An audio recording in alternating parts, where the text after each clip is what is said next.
about the Nazi legacy, we see the neo-Nazi groups all over the world. You show us the different kind of the legacy of Nazis.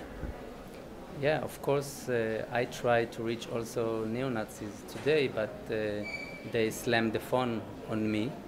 I thought that it's important to have them also in the film and to hear why they're still holding the Nazi ideology.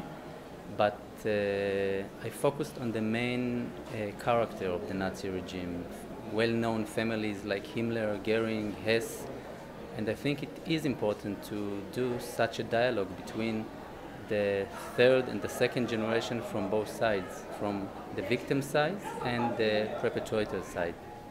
There is a scene in this film when you actually, the grandson meet the young people from Israel and they try to communicate, but there's a lot of tears and it's really hard for both sides.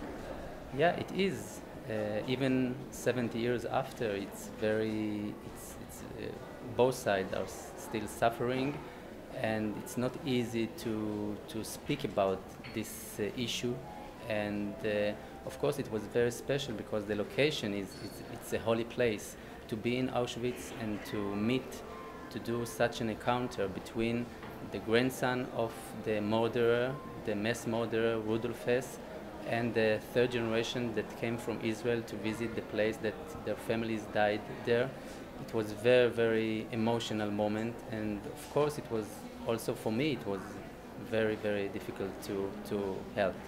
But do you think that this kind of dialogue will be possible sooner or later? Because one of the people says, I'm not the mass murderer, I'm just the product of him.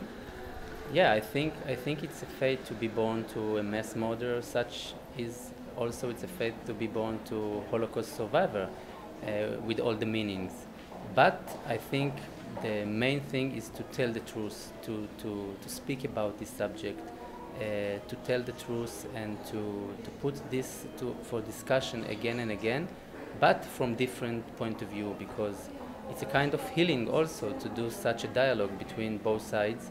And just because they didn't do this and they are just the descendants of those murderers, I think it's a good chance to do a fresh and different and important dialogue between both sides.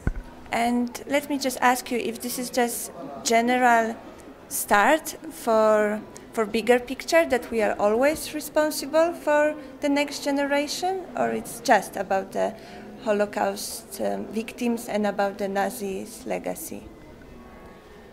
I think, as I said, it's another way to speak about this subject again and to be in Auschwitz again.